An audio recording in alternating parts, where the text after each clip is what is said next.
Hello everyone, आज के इस लेक्चर के अंदर हम करने वाले केमिकल काइनेटिक्स और उससे जुड़े जो क्वेश्चन आज तक पूछे जाते हैं वो सारे क्वेश्चन जो प्रीवियस ईयर में आए हुए हैं और आगे फ्यूचर में कैसे क्वेश्चन आ सकता है। इसमें हम पढ़ेंगे यूनिट ऑफ ऑर्डर कैसे निकालें, रिप्रेजेंटेशन ऑफ रेट कैसे करें, T50, T75 और T99% का रिलेशन क्या होता है, relation of concentration with T half, और साथ में कुछ एक दो क्वेश्चन और करेंगे। सबसे पहले अगर यूनिट की बात की जाए ऑर्डर के लिए तो इसके रिलेशन होता है हमारा कंसंट्रेशन की power 1 minus n upon time, जहां पर n रहने वाला है आपका जिस भी ऑर्डर की वो बात करें, ऑर्डर ऑफ ए रिएक्शन। अब कंसंट्रेशन किस में मेजर करते हैं भाई, मोल पर लीटर अपॉन टाइम, और इसकी पावर क्या रहने वाला 1 माइनस एन। कई बार कंसंट्रेशन ना देकर के एग्जामिनर प्रेशर दे देता है, तो उसके लिए क्या कर लेंगे, मान लिया प्रेशर बार में है तो क्या लिखेंगे, बार की power 1 minus n upon a time. अगर प्रेशर एटमॉस्फेयर में है तो क्या लिखेंगे, एटमॉस्फेयर की power 1 minus n upon a time. जैसे आपसे पूछ ले जीरो ऑर्डर के लिए, अब जीरो ऑर्डर रिएक्शन क्या होती है भाई, जो किसी भी कंसंट्रेशन पे डिपेंड नहीं करती रिएक्टेंट के, यानी रिएक्टेंट पे रेट डिपेंड करेगी ही नहीं, वो जीरो ऑर्डर रिएक्शन है। तो यहां पर एन की वैल्यू जीरो पुट करेंगे तो क्या होगा हमारा मोल पर लीटर अपॉन टाइम, और इसकी पावर क्या होगा हमारा 1 माइनस जीरो। अब 1 में से जीरो घटाओगे तो 1 ही बचेगा, तो सेम रह गया हमारा, तो क्या होगा मोल पर लीटर, टाइम ऊपर आगे पलट हो जाएगा तो क्या होगा हमारा टाइम इनवर्स। अगर प्रेशर में बात करेगा तो बार टाइम ऊपर आगे पलट जाए, बार टाइम इनवर्स, और अगर एटमॉस्फेयर में बात करेगा तो एटमॉस्फेयर हो जाए। इसी प्रकार से अगर फर्स्ट ऑर्डर की बात करेगा तो फर्स्ट ऑर्डर क्या होता है भी हमारा मोल पर लीटर की पावर 1 माइनस 1 हो जाएगा भाई। हमने जस्ट एन की वैल्यू पुट करे, एन है order of reaction, first order की बात करा है तो 1 माइनस एन अपॉन टाइम, तो 1 माइनस 1 जीरो होगा, किसी की पावर जीरो तो वैल्यू 1 होती है, 1 अपॉन टी ऊपर जाके पलट गया। इसी प्रकार से आपको फ्रैक्शन ऑर्डर दे सकता है भाई, कोई फ्रैक्शनल ऑर्डर दे दे। फ्रैक्शनल का मतलब क्या है, मान लिया आपसे 3/2 ऑर्डर की यूनिट पूछ ले तो हमने कुछ नहीं करना, बस एन की वैल्यू पुट करनी है, तो क्या होगा मोल पर लीटर की power 1 minus 3/2 upon T. 1 minus 3/2 क्या बचेगा, माइनस हाफ, तो क्या होगा मोल पर लीटर की power minus half upon T. अब माइनस हाफ अंदर मल्टीप्लाई हो जाएगा, तो माइनस हाफ अंदर होगा तो प्लस वाला माइनस हो जाएगा, माइनस वाला प्लस हो जाएगा, तो क्या हो जाएगा मोल की पावर माइनस हाफ टी। अब लीटर क्या है हमारा -1 था, ये इंटू माइनस हाफ होगा, तो लीटर क्या हो जाएगा प्लस हाफ, और टाइम ऊपर आके हमारा पलट जाएगा। बच्चे अक्सर गलती करते हैं, इसमें माइनस हाफ से टी को भी मल्टीप्लाई कर देते हैं, जबकि टी हमारा डिवाइड में, इस पर कोई फर्क नहीं पड़ेगा। उसके बाद आ जाता है हमारा दूसरा रिप्रेजेंटेशन ऑफ ए रेट, कि आप रेट से कोई भी रिएक्शन अगर आपको गिवन है तो उसकी रिप्रेजेंटेशन कैसे करें। इसको हम एग्जांपल से ले लेते हैं, मान लिया कोई रिएक्शन दे रखी है प्लस बी बी बनाता है हमारा भाई product C C plus D D. इसको ऐसे भी लिख सकता है ए प्लस बी बी बनाता है X X plus Y Y, कुछ भी आए ध्यान रखना, ये जो आगे गुणा में है इसको बोला जाता है स्टोशियोमेट्रिक कोफिशिएंट। क्या बोलते हैं हम इसको, स्टोशियोमेट्रिक कोफिशिएंट। क्या होता है स्टोशियोमेट्रिक कोफिशिएंट, भाई रिएक्टेंट और प्रोडक्ट को इक्वल बनाने के लिए सर्टेन डिजिट से मल्टीप्लाई कर दिया जाता है ताकि उनकी नंबरिंग सेम रहे, उनके मोल सेम रहे, उसको हम स्टोशियोमेट्रिक कोफिशिएंट बोलते हैं। ये जो हमारा कैपिटल ए या कैपिटल बी है, इस साइड हमारा रिएक्टेंट को लिखा जाता है, और इस साइड हमारा जो कैपिटल सी और डी है ये हमारा प्रोडक्ट है। अच्छा, जो ए है, बी है, सी है या डी है, जो स्मॉल वाले हैं ये हमारे क्या हैं, स्टोशियोमेट्रिक कोफिशिएंट। जो कैपिटल ए है, कैपिटल बी है, ये है हमारे रिएक्टेंट, और जो कैपिटल सी और कैपिटल डी है ये हमारा प्रोडक्ट। जब मैं इसकी रिप्रेजेंटेशन करूंगा तो हमें पता है भी टाइम के साथ रिएक्टेंट घटेगा और प्रोडक्ट बढ़ेगा। घटेगा तो मैं इसको माइनस में लिख दूंगा और इसको प्लस में लिख दूंगा। माइनस का मतलब कंसंट्रेशन नेगेटिव, ऐसा नहीं है, माइनस का मतलब केवल डिक्रीज है। यहाँ से भी क्वेश्चन बन सकता है कि जब हम रिप्रेजेंटेशन करते हैं किसी भी रेट की तो उसमें माइनस साइन क्या दिखा रहा है या प्लस साइन क्या दिखा रहा है, तो माइनस साइन दिखाता है कि कंसंट्रेशन लगातार घट रही है, और प्लस साइन दिखाता है कि कंसंट्रेशन लगातार बढ़ रही है। इसका मतलब यह नहीं है कि वो माइनस में है। तो जो भी आगे स्टोशियोमेट्रिक कोफिशिएंट है उसको हम डिवाइड में लिख देंगे 1/a delta A upon delta T. अब बात आती है सर ऐसे क्यों लिख रहे हो भाई, क्योंकि किसी भी रिएक्शन को जब हम लिखते हैं तो उसको हम change in concentration with respect to time लिखते हैं। तो यहाँ पर कंसंट्रेशन रिएक्टेंट की भी हो सकती है और प्रोडक्ट की भी, तो रिएक्टेंट है तो इसलिए मैंने इसको डेल्टा ए ले लिया, इक्वल्स टू फिर सेकंड वाला भी इसका स्टोशियोमेट्रिक कोफिशिएंट डिवाइड में delta B upon delta T is equal to, अब प्रोडक्ट आ गया प्लस में 1/स्मॉल c delta capital C by delta T is equal to plus 1/स्मॉल d delta D by delta T, इस प्रकार से हम लिख सकते हैं। इसको एक और लिखा जा सकता है, यहाँ पे डेल्टा की जगह डी यूज किया जा सकता है, D A, D B, D C, D D. अब आप बोलोगे सर उससे क्या फर्क पड़ेगा? अभी डेल्टा डिनोट करता है लार्जर चेंज को और डी डिनोट करता है स्मॉलर चेंज को, बस इतना सा फर्क, और कुछ फर्क नहीं है। जैसे कोई और रिएक्शन दी होती, मान लिया भाई यहाँ एक्स एक्स होता तो क्या लिखते? Plus 1 by small X del X by del T is equal to plus 1 by small Y del capital Y by capital T. तरीका हमारा ये रहने था रिप्रेजेंटेशन के लिए, ठीक है। इसके बाद थर्ड आ जाता है हमारा टी 50%, टी 75% या टी 99। इनको ऐसे भी दिया जा सकता है एग्जाम में, टी हाफ, टी 3/4 और टी ये तो हमारा एज इट इज लिख लेते हैं 99.9%।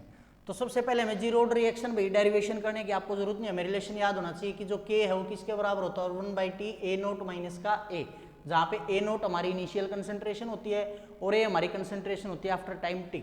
इसी प्रकार से फर्स्ट ऑर्डर के लिए क्या होता है हमारा 2.303/t logarithm A naught by A, वही A naught initial concentration, A after time T. या इसको ऐसे भी लिखा जा सकता है के बराबर है 2.303/t logarithm A by A minus x. यहाँ पे स्मॉल ए है इनिशियल कंसंट्रेशन, स्मॉल ए है इनिशियल कंसंट्रेशन, एक्स हमारा आफ्टर टाइम टी जो कंसंट्रेशन है। एनसीईआरटी में रिलेशन में यहाँ पर लास्ट में ए नोट बाई ए की जगह आर नोट बाई आर लिया गया है, इसका भी मतलब वही है इनिशियल कंसंट्रेशन ऑफ रिएक्टेंट और after time T concentration. Second order के लिए रिलेशन होता है हमारा K is equal to 1/t X by A minus A into A minus का एक्स, एक्स हमारा वही आफ्टर टाइम टी जो कंसंट्रेशन है हमारी इनिशियल कंसंट्रेशन है, ठीक है। अब इसके लिए टी ऑफ देख लेते हैं। टी ऑफ की अगर बात करें जीरो ऑर्डर के लिए तो क्या होता है हमारा ए नोट बाई 2k। यहाँ से एक बात सामने आ रही है, अगर आप इसको कांस्टेंट मान लो तो टी ऑफ जो है वो डायरेक्टली प्रोपोर्शनल है किसके, ए नोट के, यानी इनिशियल कंसंट्रेशन के।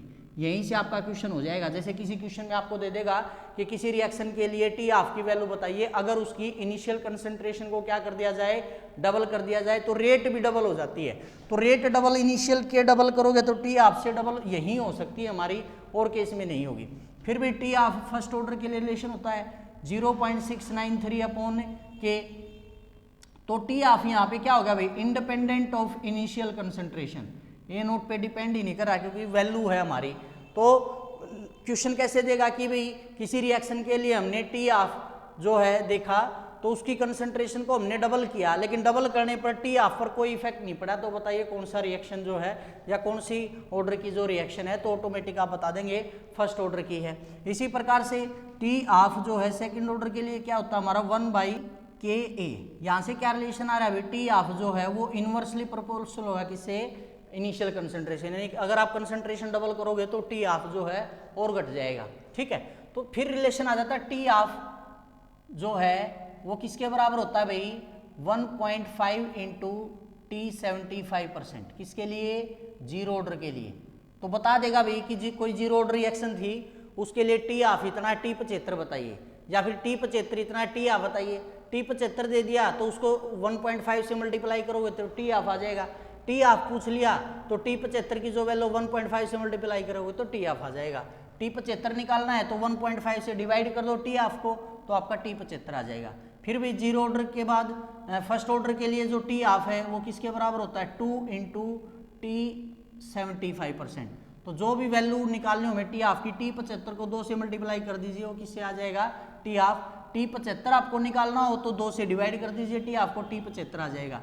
उसी प्रकार से आप टी 99% के रिलेशन होता हमारा फर्स्ट ऑर्डर के लिए रिलेशन होता है, ये होता है 10 गुणा में टी ऑफ। तो जो भी वैल्यू आपकी टी ऑफ को उसको 10 गुना टाइम लगता है रिएक्शन को कंप्लीट होने में टी 99.9% के लिए। प्रकार से आपसे जीरो ऑर्डर के लिए कई बार टी 100% भी पूछा जा सकता है, तो उसके लिए रिलेशन होता है भाई हमारा ए नोट बाई के। देखिए टी ऑफ क्या था हमारा, ए नोट बाई 2k। तो इसमें और इसमें क्या डिफरेंस आया है, ये 2 नहीं आया है, ठीक है। यहाँ से भी आपका डायरेक्ट क्वेश्चन बन सकता है। और लास्ट आ जाता है भी आपका फोर्थ है relation of concentration with A T of. तो टी ऑफ के लिए कंसंट्रेशन भाई मैंने पहले ही बता दिया, डायरेक्टली प्रोपोर्शनल है ए नोट के जीरो ऑर्डर के लिए, और टी ऑफ के लिए डायरेक्टली प्रोपोर्शनल है इंडिपेंडेंट ऑफ कंसंट्रेशन, किसके लिए, फर्स्ट ऑर्डर के लिए। ये यहाँ पर कहाँ पर बताया था, शायद पीछे बता दिया था भाई। और यहाँ पर हाँ ये रे, और सेकंड ऑर्डर के लिए इन्वर्सली प्रोपोर्शनल 1/a। कई बार क्वेश्चन ऐसे भी दे देता, आपको कोई रेट दे देगा, रेट इज इक्वल टू के ए बी और सी, और आपको नीचे ऑप्शन दे देगा, बताइए अगर मैं ए की कंसंट्रेशन को क्या कर दूं डबल, तो बताइए रेट पे क्या इफेक्ट पड़ेगा। तो यहां से आपको दिखाई दे रहा होगा भाई ए की पावर 1 है, बी की पावर 1 है, सी की पावर 1 है, यानी ये भी फर्स्ट, इस ए के रिस्पेक्ट में भी फर्स्ट ऑर्डर है, बी के रिस्पेक्ट में फर्स्ट ऑर्डर है और सी के रिस्पेक्ट में फर्स्ट ऑर्डर है। लेकिन इसने क्या बोला, ए इज डबल, यानी बाकी तो सारे सेम है, तो इसकी कंसंट्रेशन को क्या कर दिया 2a, बाकी सारे सेम है, बी है, सी है, तो इसको मैं क्या लिख दूंगा 2KABC, ऐसे कैसे लिख लूंगा, तो ये रिएक्शन कितने गुना बढ़ेगी, 2 गुना बढ़ेगी। फिर बोल देगा भाई इस रिएक्शन का ओवरऑल ऑर्डर बताओ, क्या बताओ ओवरऑल ऑर्डर। अब ओवरऑल ऑर्डर के लिए क्या करते थे भाई हम, sum of concentration term on which rate of reaction actually depend, तो यहाँ पे इस पे डिपेंड कर रहा है, इस पे डिपेंड कर रहा है, इसको डिपेंड कर रहा है, तो 1 + 1 + 1, तो कौन से ऑर्डर की रिएक्शन है, ये थर्ड ऑर्डर की रिएक्शन है। तीसरा बोल देगा भाई कि अगर बी की कंसंट्रेशन को क्या कर दिया जाए, हाफ कर दिया जाए, हाफ करेंगे तो क्या होगा, बाकी तो सारा सेम है भाई, ए ये क्या हो गया b/2 और ये क्या हो गया c, तो क्या होगा भाई हाफ KABC, तो ये रिएक्शन क्या हो जाएगी, हाफ टाइम्स हो जाएगी, आधी हो जाएगी। ठीक है, अब कर लेते हैं पिछले सालों में आए हुए क्वेश्चन। अच्छा एक बात और याद रखना भाई, कई बार रेडियो एक्टिव डिसइंटीग्रेशन से भी क्वेश्चन आ जाता है कि रेडियो एक्टिव डिसइंटीग्रेशन जो होता है वो किस ऑर्डर को फॉलो करता है, तो आपको याद रखना है किस ऑर्डर को फॉलो करता है, फर्स्ट ऑर्डर को फॉलो करता है। और इसके लिए फर्स्ट ऑर्डर की रिलेशन आपको याद रखनी है, k बराबर है 2.3/t लॉगरिथम A0/a, इस इक्वेशन को ये फॉलो करेगा। कई बार इसकी एवरेज हाफ लाइफ पूछ लेता है, वो होती है inversely proportional to T half, मतलब आप पहले टी हाफ निकाल लीजिए, जिसकी भी एवरेज लाइफ पूछे तो उसको 1/ जो भी टी हाफ की वैल्यू उससे डिवाइड कर दीजिए, वो आपकी क्या आ जाएगी एवरेज लाइफ। ठीक है, तो अब देख लेते हैं हम पिछले सालों में जो क्वेश्चन आए हुए हैं। आर एवरेज दे रखा है अभी, N2O5 जो है क्या बनाता है 4NO2 + O2, उसके लिए आर एवरेज की वैल्यू दे रखी है, मतलब आपको क्या दे दी, आर एवरेज की वैल्यू दे दी 6.79 × 10⁻⁴, और आपसे क्या पूछ लिया, रेट ऑफ प्रोडक्शन। अब यहाँ पर दो चीजें होती है, एक तो डिसअपियरेंस हो सकती है और एक प्रोडक्शन होती है। डिसअपियरेंस पूछेगा तो रिएक्टेंट की पूछेगा भाई, क्योंकि रिएक्टेंट टूट करके प्रोडक्ट बना रहा है, और प्रोडक्शन पूछ रहा है तो सीधी सी बात है प्रोडक्ट के लिए बना रहा है। तो इस आर एवरेज को इसके बराबर अगर मैं लिखूंगा तो आपको पता है विचार हमारा स्टोइचियोमेट्रिक कोएफिशिएंट है, तो मैं इसको क्या लिखूंगा +1/4 ΔNO2/ΔT। अब वो इसकी प्रोडक्शन पूछ रहा है, इस चार को इस तरफ ले जाइए, 6.79 × 4 × 10⁻⁴, इसकी आप मल्टीप्लाई करेंगे तो 6 चौका 24, आई थिंक ये आंसर आ जाएगा। ध्यान देना यहाँ पे पावर -4 है, इसकी गुणा करोगे तो आप आंसर आएगा 27.2 × 10⁻⁴। तो हम साइंटिफिक नोटेशन में एक नॉन जीरो के बाद डिजिट लगाते हैं, यहाँ पे घट लगाऊंगा तो एक पावर बढ़ जाएगी, तो इसलिए -3 है। फिर दे रखा है 75% कोई रिएक्शन थी फर्स्ट ऑर्डर की 32 मिनट में कंप्लीट हो रही है। फर्स्ट ऑर्डर के लिए मैंने क्या बताया था भाई, टी हाफ बराबर है 2 गुणा में टी 75। अब उसने क्या बोल दिया 75% 32 मिनट में कंप्लीट हो रही है, तो उसने क्या पूछा है what is time it's half completion, तो टी हाफ के लिए निकालेंगे तो भाई ये वहां पे रिलेशन उल्टा बता दिया भाई, टी 75 होता है किसके बराबर 2 गुणा में टी हाफ, वहां पे करेक्शन कर लेना भाई, पीछे टी 75 होता है 2 गुणा में टी हाफ, तो टी हाफ पूछा उसने, टी 75 कितना था 32 मिनट, तो टी हाफ क्या आ जाएगा, ये इस तरफ आके 2 के डिवाइड में हो जाएगा, तो यहाँ पे हमारा आंसर आ जाएगा 16 मिनट। देखा क्वेश्चन आने से पता चल गया भी वहां पे गलती हो गई थी। For first order reaction time required for T99% is how many times required for A T half, ये रिलेशन अभी बताया था मैंने, T99 किसके बराबर होता है 10 गुणा में टी हाफ। फोर्थ दे रखा है भी टी हाफ दे रखी किसी रिएक्शन की डबल कर दी, as initial concentration of R is double. अब याद करो जीरो ऑर्डर के लिए मैंने क्या बताया था, टी हाफ डायरेक्टली प्रोपोर्शनल होती है A0 के। अब इसने क्या बोला, इनिशियल कंसंट्रेशन डबल करी तो टी हाफ भी डबल हो गया, यानी ये कौन से ऑर्डर की रिएक्शन है, जीरो ऑर्डर की रिएक्शन है, हो गया। पांचवा में rate constant as unit, unit से ही पहचान सकते हो आप ऑर्डर, इसने क्या बोला है ऑर्डर पूछा है, तो लीटर मोल इनवर्स है। मोल इनवर्स का मतलब क्या भाई, फार्मूला क्या था हमारा, मोल पर लीटर की पावर 1 - n अपॉन टाइम था। अब यहां -1 कब आ सकता है, जब n की वैल्यू आप 2 पुट करोगे, तो 1 - 2 -1 अंदर आके मल्टीप्लाई, यानी ये कौन से ऑर्डर की रिएक्शन है, फर्स्ट ऑर्डर की है। रेट कांस्टेंट ऑफ रिएक्शन दे रखा है 3.6 × 10⁻³ पर सेकंड, ऑर्डर बताना है। देखो भाई वही यूनिट वाला क्वेश्चन आ गया 1 माइनस 1 करोगे तो 1 बाई टाइम, टाइम ऊपर जाके पलट गया तो टाइम सेकंड में, तो यहाँ से कौन सा ऑर्डर हो गया इसका फर्स्ट ऑर्डर। फिर भी एक रिएक्शन दे रखी है 2N2O5 बनाता 4NO2 plus O2, rate of reaction expressed in term of time of concentration and expression. इसके लिए क्या बता था मैंने, जो आगे स्टोइकियोमेट्रिक कोएफिशिएंट रिएक्टेंट है तो माइनस में ले लेंगे, delta N2O5 upon delta T is equal to, ये प्रोडक्ट है, plus 1/4 delta NO2 by delta T is equal to plus delta O2 by delta T। तो इस प्रकार से हमारे क्वेश्चन हो गए। कमेंट्स पर करके जरूर बताया करो कितना समझ में आया कितना नहीं आया। ये बात मैं फिर बोल रहा हूँ, इसको ठीक कर लेना, अभी जहाँ T हाफ था वहाँ T 75 कर लेना, और जहाँ T 75 था वहाँ T हाफ कर लेना। ठीक है, तो आज के लेक्चर के अंदर इतना, मिलते हैं आपको नेक्स्ट लेक्चर के साथ। Thank you.